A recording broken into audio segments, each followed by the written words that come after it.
espérate, tranquilo. No creíamos que era mucho y hasta la bisabuela está pariendo ya. Lo que pasa es que fácilmente tú sabes el tiempo. Tú sabes, Ivonne. La ley necesaria para ser modificada, para alinearla con la Constitución. Ahora nos estamos dando cuenta de algunos elementos interesantes respecto al tema, que definitivamente es el tema de hoy. En lo que se modifica el DNI, tenía que comprometerse a no requerir información sin autorización judicial, que es simpleza, ¿verdad? Si la requiere sin autorización, entonces debe ser denegada. Eso está precisamente en el controversial artículo 11 que estamos discutiendo desde hace rato, y que ahora de repente nos enteramos, y por supuesto lo que dice participación ciudadana, digo yo de manera extemporánea, respecto a todo este proceso. ¿Qué dijo? ¿Qué no dice participación ciudadana? La información de participación ciudadana que hubo que buscar, evidentemente, porque no fue como que, así como hablábamos fuera del aire, no fue como que convocaron a una rueda de prensa para fijar su posición cuando todo el mundo decía, pero ven acá, esto que ha involucrado a la sociedad civil y a tantas entidades, pero ¿y qué pasa? ¿Por qué participación ciudadana tú no lo escuchas? Bueno, pues ahora resulta que participación ciudadana está ahí y está defendiendo la ley que crea el DNI, y por supuesto ellos están fundamentándose precisamente. ¿Y lo fundamentan también? Mira, claro. ¿Lo fundamentan? Sí, claro, pero pero hay que llamar participación ciudadana. Bueno, tú no viste bueno, me preguntaron qué dijo participación ciudadana, y voy a decir que dijo textualmente lo que decía Eric Fernández. Vuelvo y digo que no fue como que ellos convocaron a una rueda de prensa. No fue que hicieron mucho esfuerzo tampoco. No, para que ese movimiento se sepa, no. Él habla en este caso que donde han surgido las mayores preocupaciones respecto a esto, que establece claramente que las actuaciones del organismo se realizaron en el marco de todo el respeto. Ajá. Y que el debate del artículo 11 se quiere explicar ese artículo leyéndolo por parte, y ese artículo hay que leerlo completo y hay que leerlo, y después que entonces se establecen las obligaciones de facilitar la información, es que dice de manera expresa que debe hacerse con las formalidades legales para la protección y la garantía del derecho de la intimidad y del honor personal. No. Él dice que pero es una ofensa. No, claro, la ofensa que viene todo ahora. abogado, la ofensa viene ahora. Que todo abogado, oye, que lea eso, sabe que se trata del cumplimiento del debido proceso, que no puede acceder a la información personal y vinculada a la intimidad de una persona sin la autorización de un juez. En el actual Estado de Derecho eso no se discute. Entonces quieren interpretar que como no lo dice de manera expresa, que hay que ir donde un juez, no es conforme a la Constitución, y eso no. ¿Cómo se llama el nuevo coordinador? El que manda a leer a los abogados. Eric Fernández. Entonces, Eric Fernández. Eric, te quiero decir algo. Ya que tú estás mandando a leer, sí, te quiero decir algo. Para que te lo anotes de ahora en adelante. En tu entrecomillado, tú hablas de secreto bancario con el Código Monetario y Financiero. Mira, apréndete algo, Eric. No hay Código Monetario y Financiero. Lee bien. Es una ley monetaria financiera. ¿Entendiste, Eric, cómo es? Sí. Eso es lo primero. Y lo segundo es que tú parece que crees que un subnormal que lee una ley, déjame leer el artículo 11, y te lee el artículo 11 y lo cierra, y te va a la cocina, te prepara un café, ahora déjame leer el párrafo 1. Todo el mundo aquí se leyó ese artículo. Y sí, uno interpreta, y todo abogado sabe que el cumplimiento del debido proceso, yo te pregunto a ti, Eric, que dudo que estés hablando a nombre del Movimiento Participación Ciudadana, porque por cierto, en la página de Twitter de Participación Ciudadana, al día de hoy, no hay una sola información sobre eso. Y la última información que hay es del día después de la promulgación de esa ley, y es sobre el decreto 124. En el universo institucional de Participación Ciudadana, esto no ha pasado. Yo quisiera pensar que fue que un periodista te puso un micrófono en la boca y tú saliste a decir eso. Y ya que estás diciendo que no es necesario esto del cumplimiento del debido proceso, te recuerdo que la modificación del 28 de diciembre estaba ahí, decía previa autorización de un juez competente. Y lo quitaron. Y entonces, si estaba ahí, ¿por qué lo quitaron? Yo escuchaba. Porque según Eric, que sí está hablando a nombre de Participación Ciudadana, esos abogados que leyeron esto, que leyeron el artículo, el mentado artículo 11, que es bastante explícito de la citada ley, se olvidaron de los principios constitucionales y del Código Procesal Penal en la protección que prevén esas normativas al tema de la intimidad personal. Mira, yo escuché al profesor, ciudadana. al jurista, al juriconsulto Rafael Siriaco, esta mañana aquí mismo en Sol de la Mañana. Y él no solo se refiere al 9, al 11, al 26 y algunos acápites de estos articulados que violan la Constitución. El artículo, el 49 de la Constitución que protege la libertad, a la fuente profesional de los periodistas. Sí. El profesor Rafael Siriaco agrega que este adefesio jurídico de la lamentada ley 124 dice que viola además de los artículos 5, 6, 7, 8, 38, 68 y 69 de la Constitución Dominicana y la califica el jurista Rafael Siriaco una monstruosidad legislativa. A mí, particularmente, como decían antes, me da vergüenza ajena. Cómo se viene achatando, cómo se viene disminuyendo, que tendremos prontamente que buscar unos binoculares para ver a la directiva de participación ciudadana, porque se nos está empequeñeciendo frente a la sociedad. Te doy nombre de instituciones públicas donde tú podías verla. ¿Dónde? O embajada donde tú podías verla. Ahí es que ellos están. Óyeme, lo de participación ciudadana que nació sobre la base y el sustento de la democracia, la defensa de la transparencia y el fortalecimiento institucional democrático de nuestro país, de nuestras leyes y la Constitución, que ha sido un rosario durante estas décadas en este país, y ahora se nos ha vuelto un gusarapo, un estanque pequeñito, porque venir a defender esa ley que atenta contra las libertades, que atenta con el secreto bancario, que atenta con los derechos a la privacidad profesional, particular, empresarial e individual. Porque cuando la Asociación de temas de telefonía, de empresarios de telefonía, dice que eso atenta con el secreto profesional de sus empleados, de sus clientes. A mí lo que me sorprende... No participación ciudadana. Óigame, dese 3 golpes de pecho y pídale disculpas a esta sociedad. A mí lo que me sorprende sobremanera es que el señor Eric González, es el nombre, Eric González. Eric González entonces es más inteligente que todo el dominicano, principalmente que los que están en medios de comunicación, que hemos interpretado que esto es una afronta contra la libre expresión, la Asociación de Diario, Julio Martínez Pozo, Ricardo Nieves, el pueblo, todos los comunicadores, somos todos brutos y ninguno hemos interpretado de manera correcta ese texto y él es el único que lo entiende bien y nosotros somos todos una balsa de animales. No, pero, por eso, pero tiene que haber además... Y segundo, y con eso cierro. Y voy a felicitar a la participación ciudadana que no sabía que existía todavía. Pues tenían 4 años que no decían esta boca mía. Absolutamente nada. No, cuando aquí ha pasado. Porque la verdad. No han opinado en 4 años. Para que te hagas creíble. Pero que han opinado. Participación ciudadana es una agencia de empleo de este gobierno. Una agencia de empleo. Una agencia de empleo lo que se ha convertido. ¿De qué han opinado en 4 años? Vamos a dejar la propaganda política. Es que eso es propaganda, no, Iván, porque no.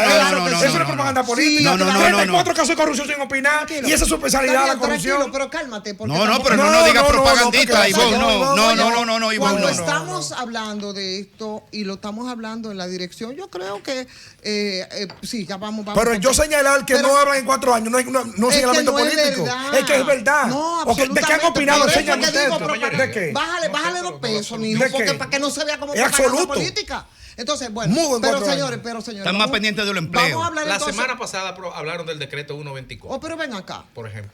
Lo felicité por eso. Entonces, lo estoy felicitando. Porque después de 4 años hablaron. Está bien, pero han hablado. Porque para no afectar la credibilidad, tú sabes, en medio de la discusión que estamos con. Pero es que eso es interpretativo, Ivonne. No es interpretativo. Es que no es así. Oye, sí. Cuando tú me cuestionas lo que yo estoy diciendo, es peor todavía. Tenemos en la línea telefónica a Nacef Perdomo. Y entonces, para seguir en la misma línea de preocupación y de cuestionamiento, vamos a conversar con Nacef, Federico, con quien tú previamente has tenido algún contacto, para ver si nos arrojan luz y a ver si nosotros sabemos para dónde es que va esto y dónde va a parar este tema. Adelante, Nacef Perdomo. Buenas tardes, doctor Nacef Perdomo, experto constitucional. ¿Cómo le va? Buenas tardes. A mí me gustaría ser experto en algo útil, Está con nosotros que me tocó. Graimer Méndez, Félix Lajara, Rafael Fafa Tavera, Ivonne Ferreras y un servidor, Federico Jóvenes. Y el tema obligado desde la semana pasada es ese palomo desde que nació yo soy amigo. Es la ley 124 que crea la Dirección Nacional de Investigaciones y la discusión de los visos de inconstitucionalidad que tienen algunos de sus artículos, y quisiéramos saber grosso modo la opinión que le merece la pieza. Mira, esto es el caso típico de que demuestra que el camino al infierno está empedrado con buenas intenciones. A mí, en sentido general, no me parece mal, de ello me parece bien que haya una ley que establezca una regulación de las agencias de inteligencia, de la principal agencia de inteligencia en República Dominicana, y que además la saque del ámbito militar para llevarla al ámbito civil. Eso es bueno. Lo que pasa es que las cosas buenas también hay que hacerlas bien. Y esta es una ley que tiene una serie de disposiciones que son muy preocupantes. La más importante es el artículo 11, que los informes de la comisión decían claramente que tenía que ser una autoridad judicial, y eso se sacó durante la discusión en la Cámara de Diputados. No sé qué pasó en el Senado, pero eso se sacó durante la discusión en la Cámara de Diputados para poner una fórmula vaga, sin que no aterrice en nada, de decir que tiene que ser respetando las formalidades. Lo que pasa es que las garantías de los derechos fundamentales, como el derecho a la intimidad, no es una formalidad, es algo sustancial, pero además la ley le establece o le otorga a la Dirección Nacional de Investigación una serie de facultades que parecería que va a ser el superministerio que va a manejar todo en República Dominicana. Mira, le establece facultades de colaborar o no, entre comillas, con el Ministerio Público en las investigaciones de seguridad nacional y temas anticorrupción. Eso es un problema, como está en la ley, que no establece ningún tipo de reglas para eso. ¿Por qué?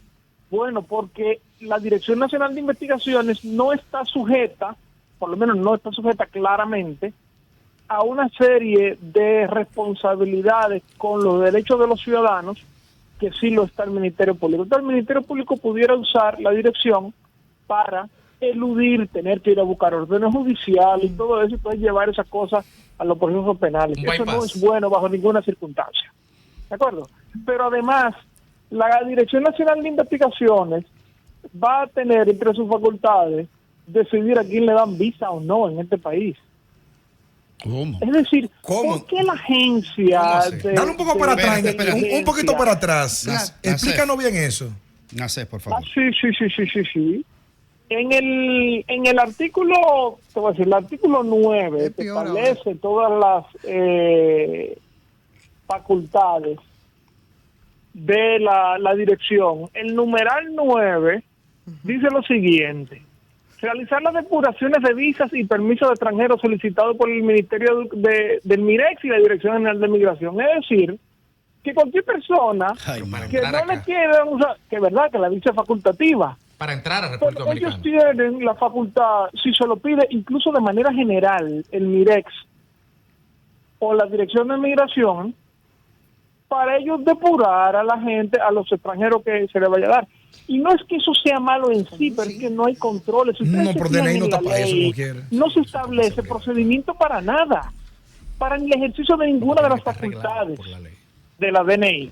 Pero además, establece sanciones si ellos me piden una información y yo no se la entrego, aunque no haya una orden judicial, porque la ley no dice eso. Una buena interpretación de la ley a la luz de la Constitución te llevaría a la conclusión de que hay que buscar como quiera una orden judicial, pero es que la ley que tiene que decirlo para que sea claro. Porque lo que la chava ahí viene, la gente va a estar subiendo la escalinata del Palacio de Justicia. Sí, claro. Pero la DNI va a tener facultades, o sea, asesoría al presidente de la República prácticamente en todas las materias. O sea, es una especie de superministerio que no tiene ningún control. Decía, perdí el hilo, pero lo recuperé, que no hay, hay sanciones para si tú no le entregas la información, pero no hay sanciones para el abuso de las facultades Nacef. por parte de la DNI. Nacef. Graimer Sí. Méndez de este lado, líder. Hola. Ha habido una discusión como una especie de limbo jurídico de qué pasa con la ley ya promulgada, más no publicada, eso por un lado. Y segundo, ya se introdujeron instancias de inconstitucionalidad ante el TC. ¿Qué puede hacer el TC mientras tanto y si tiene plazo para decidir? Ambas preguntas, por favor. Mira, el TC tiene un plazo de 30 días para fallar la acción en inconstitucionalidad una vez quede en estado de fallo, es decir, una vez todas las partes envueltas tengan oportunidad de presentar sus argumentos. Lo que pasa es que eso no se cumple, ni se va a cumplir, ni se ha cumplido nunca, porque hay un tema en el diseño del constitucional, no es culpa del tribunal, no es culpa ni de estos jueces, ni de lo anterior, ni de lo que vengan, y es que tú tienes que reunir 9 votos de 13, y eso es muy difícil en cualquier circunstancia. Imagínate en un tema controversial como este. Nacef, discúlpame, Entonces, ahí en lo que mismo. el hacha va y viene, sí, el Nacef, tribunal- discúlpame ahí mismo. discúlpame, Sí. déjame terminar la idea, por Sí, favor. sí. El tribunal ha dicho en reiteradas ocasiones que no tiene la facultad para suspender provisionalmente la aplicación de la ley. O sea que en el tiempo que el tribunal se logra poner de acuerdo, que pueden ser 4 o 5 meses o pueden ser 4 o 5 años, la ley va a estar siendo aplicada. ¿Y sobre la publicación? No, ahí, déjame hacerle la pregunta ahí, porque tengo la duda, y era lo que nos preguntábamos ayer. Parece que Nacef tampoco nos puede dar la respuesta, y es que ¿qué decidiría en ese caso, Nacef, el Constitucional? Si se queda o si no se queda la ley. O sea, ¿qué es lo que tendría que Sí, decidir? el tribunal puede hacer varias cosas. Puede anular la ley, puede decir que la ley es constitucional, que me parecería una barbaridad, pero todo es posible. También puede emitir una sentencia interpretadora de la ley y decir que bueno, que la ley, que ya lo ha hecho antes, que la ley es constitucional solamente si se interpreta en tal o cual sentido. Esa que pudiera ser la salida, digamos, salomónica a la cuestión, tiene un problema. Y es que, como ya decía antes, la ley no establece ningún procedimiento para nada. Entonces, el tribunal tendría que crear el procedimiento, y eso no es correcto, porque una cosa es dictar una sentencia interpretadora y otra cosa es crear el procedimiento tú, en vía jurisdiccional. Con el agravante de que si lo decide el tribunal, ese es el procedimiento y eso se acabó porque ni siquiera el legislador lo puede tocar. Entonces yo creo que para este caso, esa que pudiera ser la solución salomónica, tiene dificultades que la hacen poco recomendables. La segunda, la primera, que era de si no se ha publicado, ¿cuál es el estatus jurídico de la ley promulgada más no publicada? Bueno, en principio, la ley no debe de regir mientras no sea publicada. ¿Y hay plazo para eso? ¿Y hay plazo? No. Eso no se aplica tanto ya, porque esa es una disposición que estaba en el Código Civil que obedece a la lógica del siglo XIX, es decir, tenía que haber una gaceta oficial y todo eso, pero ahora ya todo el mundo conoce eso es dominio público. El tema, el contenido de la ley, y entonces siempre hay un problema de seguridad jurídica, porque si es verdad que en principio la ley no es aplicable porque no ha sido publicada, lo cierto es que como ya todo el mundo conoce el contenido, y sobre todo la administración pública conoce el contenido, no dudes tú que se la quieran aplicar a la gente. O sea, por ejemplo, yo te voy a poner un ejemplo claro. Yo nunca me entero de las leyes porque la busco en la Gaceta Judicial. Yo la busco en la página del Poder Ejecutivo, que tiene una página muy buena de leyes y decretos, o la veo en la prensa y te ponen el enlace para que lo bajes. La Gaceta, yo tengo, en estos días tengo un caso que tú te buscar un boletín oficial. Sí, Eric González de Participación Ciudadana dice...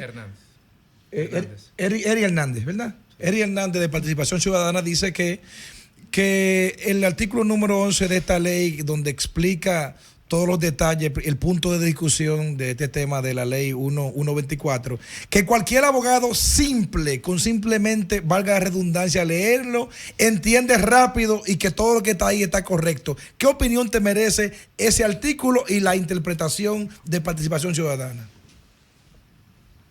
Bueno, lo primero que yo te voy a decir es que yo no estoy de acuerdo, y quizás soy un abogaducho, no sé, yo no sé qué decirte. Lo segundo es que para ser justos con esa institución, me dijo una persona de adentro que esa no era la opinión de participación, sino que de uno de sus miembros. Federico lo dijo aquí, Federico lo dijo. Yo dije lo que iban a decir, porque lo único que pueden decir. Sí. Lo que pasa es que eso fue hace 5 días, salió en la prensa y ellos no lo han desmentido por un lado, ni tampoco han dado su opinión por el otro. Se da por hecho entonces. Entonces, eso es un problema interno de ellos. Ciertamente lo único que sale de participación es esa opinión, que a mí me parece que tú la lees y tú te das cuenta que es una opinión que no es fruto de la reflexión, y no es que hay que estar de acuerdo con uno, pero tú te das cuenta que hay gente que puede no estar de acuerdo con uno jurídicamente, y cuando te lo argumentas, tú dices, bueno, yo no estoy de acuerdo, pero tú has hecho un ejercicio respetable y hasta admirable de interpretación jurídica. Ahora, esas declaraciones que yo vi son sencillamente de una persona que entiende que eso es así, porque sí, y se acabó. Hay que hacer una salvedad, miren, señores. Es verdad que todas las leyes, o casi todas las leyes, pueden ser llevadas a través del ejercicio de la interpretación jurídica a un contenido que sea constitucionalmente aceptable. Eso es algo que se hace todo el tiempo. Esa es la interpretación de la norma a través de la Constitución. Lo que pasa es que las leyes tienen que ser claras y esta no lo es. ¿Y por qué tienen que ser claras? Porque lo normal aquí en China y en Conchinchina es que el Estado, cuando le brinden una herramienta, le interprete de la manera más amplia posible el alcance de sus facultades. Y por eso es que existen los tribunales contencioso administrativo. Porque el Estado hace eso aquí y en todas partes, y lo ha hecho siempre y no lo va a dejar de hacer. Bien. Entonces, decir que tú puedes tener una ley mala y que eso no importa, porque si tú haces un ejercicio de interpretación, es que eso no es así. Bueno. El mundo real no funciona así. Bien. Bueno, Gracias. muchísimas gracias, Nacet Perdomo.